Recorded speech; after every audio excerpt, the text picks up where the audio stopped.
What's up guys, Mike here, and today we're going to take a look at one of the most controversial moments in NBA history. I'm talking of course about the Malice at the Palace. Now if you don't know what happened on this night, you are in for a surprise. Because on November 19th, 2004, several members of the Indiana Pacers, such as Ron Artest and Steven Jackson, ended up going into the stands of an NBA game to fight fans who had taunted them. But before we can get to that story, we first need to set the stage for what happened on that horrible night. November 19th, 2004 will forever be remembered as one of, if not the worst, moments in NBA history. The Malice at the Palace would put a black mark on the National Basketball Association that would take years to recover from. It would forever change the careers of Ron Artest, Steven Jackson, Jermaine O'Neal, and it would change the Indiana Pacers from a contender to a team that would spend close to a decade searching for an identity. But before the fight, before the Throne Cup, before Artest laid himself down on the table, November 19th, 2004 was just a regular season basketball game. A game that would feature two teams who were very much in contention to win the NBA championship. The Detroit Pistons entered the 2005 NBA season as defending NBA champions. The year before, they had beaten a star-studded Los Angeles Lakers team led by 4 Hall of Famers in a victory that would prove to be monumental in terms of NBA history. The Pistons, led by Chauncey Billups, Rip Hamilton, Tayshaun Prince, Rasheed Wallace, and Ben Wallace, are the only team in NBA history to win a championship without a player who was ever a member of the first team All-NBA. They were a team without a star, and they beat a team full of stars. A true reminder that basketball is just that, a team game. And while everyone remembers the 2004 NBA championship win against the Lakers, they often forget the 2004 Eastern Conference Finals against the Pacers. The Pacers, under coach Rick Carlisle, had finished the 2004 season with the best record in the NBA, winning 61 games with a combination of talent and a rough defensive play style. The regular season matchups between the Pacers and the Pistons were knockout affairs, filled with bad blood, and there was certainly no love lost in their 2004 Eastern Conference Finals matchup.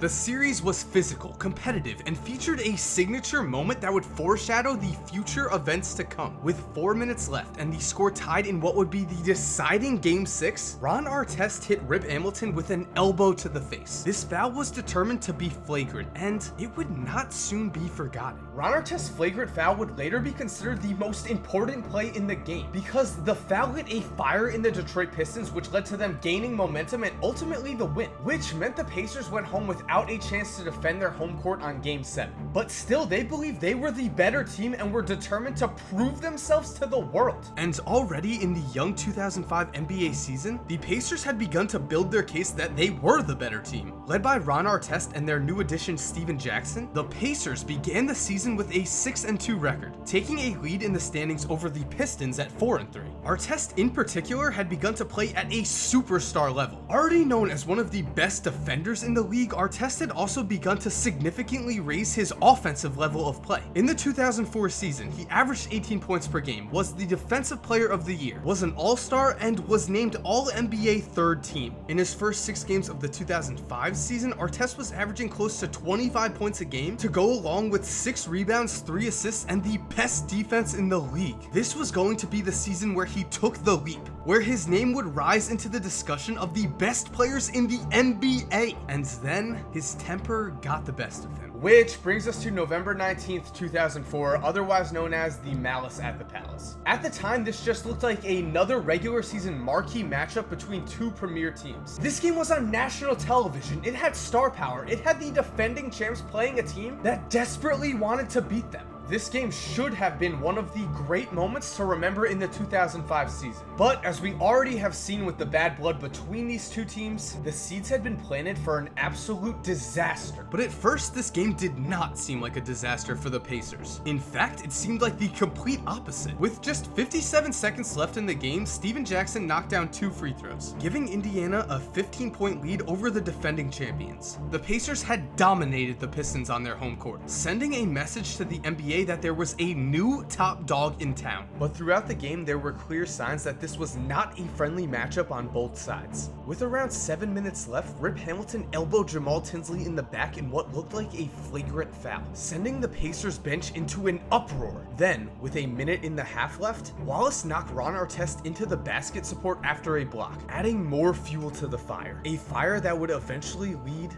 to this. With under a minute remaining, Ben Wallace caught a pass in the post, turned, and put up a layup in traffic. He was fouled by Ron Artest. It was a hard foul, nothing more. But at this stage in the game, with the outcome decided, Ben Wallace saw this foul as unnecessary, and so his emotions got the best of him. Wallace hit Artest with a hard shove, which immediately led to a near brawl. Both teams emptied their benches in an attempt to separate the two players, and at first, their efforts seemed to be successful. But in an effort to calm down an enraged Ben Wallace, no one paid attention to Ron Artest. In what can only be considered a strange decision, Artest removed himself from the situation by laying down on the scorer's table. He was showered down with a collection of boos from Pistons fans. This was no problem to Ron though. He was a pro, he was used to getting booed. What he was not used to was getting a cup of beer thrown onto his face. It would come from a Detroit Pistons fan named John Green. Amidst the commotion of a near brawl between two of the best teams in the NBA, Green lobbed a cup of beer in the direction of Ron Artest. His throw was a direct hit, spilling ice and beer all over Artest's chest and face. Immediately, he sprang to action, ready to punish the man responsible. Seeing this, Pacers radio play-by-play man Mark Boyle attempted to stop him, but Artest was 6'7", 250 pounds of pure muscle. He trampled over Boyle, fracturing 5 of Boyle's vertebrae in his attempts to get into the stands. And in an attempt to back up his teammate, Steven Jackson followed. The two players were in the area of the thrown cup in an instant, but in the confusion, Artest grabbed the wrong fan, a man named Michael Ryan, and threw him to the ground. Artest rocked Ryan back and forth, screaming at him, "Did you do it?" as Ryan tried desperately to tell him that he had made a mistake. As this happened, John Green, the man who actually threw the cup, attempted to put Ron Artest in a headlock. This led to another fan throwing a cup of beer at Artest at close range, spraying beer all over Steven Jackson. Jackson responded to this by throwing a haymaker at the fan who threw the beer's head,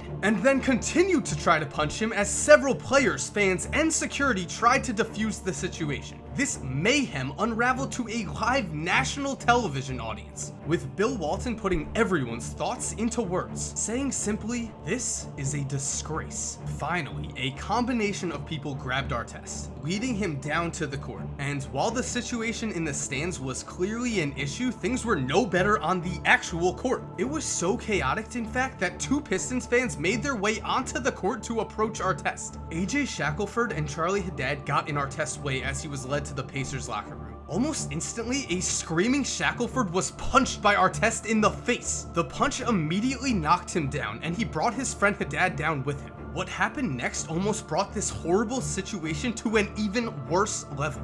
Walking near Artest, Jermaine O'Neal saw the two fans and decided to take action. O'Neal attempted to land a running knockout punch directly on Haddad's face, but slipped in his attempted action. And thank God he did, because if this punch had landed, it would have caused serious, potentially life-threatening damage. Luckily for everyone involved, his punch was off the mark, just glancing the side of Haddad's face. This would be the last of the Pacers players' despicable actions of the night, but they still had to be led into the locker room. As they were practically carried into the tunnel, the Pistons fans continued to show no mercy to their enemies. Disgusted by the actions of the opposing team, the fans continued to rain down cups of beer on the Pacers players and staff, with Mike Breen saying, "What a disgraceful sign by the Pistons fans here." It was clear that this was a dangerous situation for all involved, with Rick Carlisle later saying, "I felt like I was fighting for my life out there." Finally, things calmed down,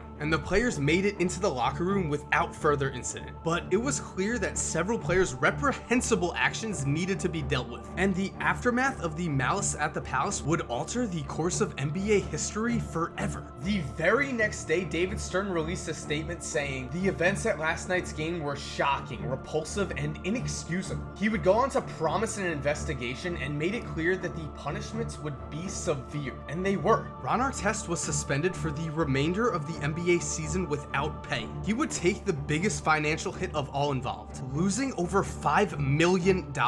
And to this day, his 86-game suspension, which includes playoff games, is the longest non-drug related suspension in NBA history. As for the other players, Steven Jackson received a 30-game suspension. Jermaine O'Neal got 15 games, and Ben Wallace was suspended for 6 games. Several other players were also suspended in the aftermath, and the situation was serious enough to be taken to court. The players in the incident got off with only fines and community service agreements, while John Green was charged with 30 days of jail time for throwing the cup that started this all. And while all of this was clearly bigger than basketball, the Malice at the Palace did have a huge impact on the NBA and the Pacers as a whole. Remember, after November 19th, the Pacers now stood at 7-2. They had just convincingly beat their biggest rival and shown the world that they were the best team in the Eastern Conference this season. But now with their star player suspended for the whole year, their title hopes were ruined. Indiana would go on to have a decent season, but again were knocked out of the playoffs by Detroit, creating a finals matchup between the Pistons and the Spurs that may never have happened if Ron Artest did not go into those stands. And speaking of Ron Artest, his career would never be the same. The next season, he demanded a trade and ended up on the Sacramento Kings. In Sacramento, Artest was solid, but he never quite reached the superstar level that it looked like he was headed for in Indiana, which raises a great NBA what if. How good would Ron Artest have been if he could just control his temper? And as for the Pacers, the loss of Artest led to a severe drop of talent in their overall franchise. Their team had lost not only their best player, but their heart and their soul, and it showed, as Indiana would not become a serious championship contender again until 2013. And thank you for watching, guys. I hope you liked this video on the Malice at the Palace. To all my current subscribers, I just want to say thank you. Thank you for supporting me. Thank you for watching my videos. Thank you for everything. And if you haven't subscribed and you like the NBA, I make videos like this. I do what if videos. I do a whole bunch here. Basically, if you like basketball, I think you'll love this channel, and I'd love to have you subscribe. And one more quick note, guys. Do you like this t-shirt? It says 3s over 2s. It's simple math. I don't know. My friend made it. I thought it might be cool. So tell me in the comments what you think. And as always, my dudes, have an awesome day, and cue that music.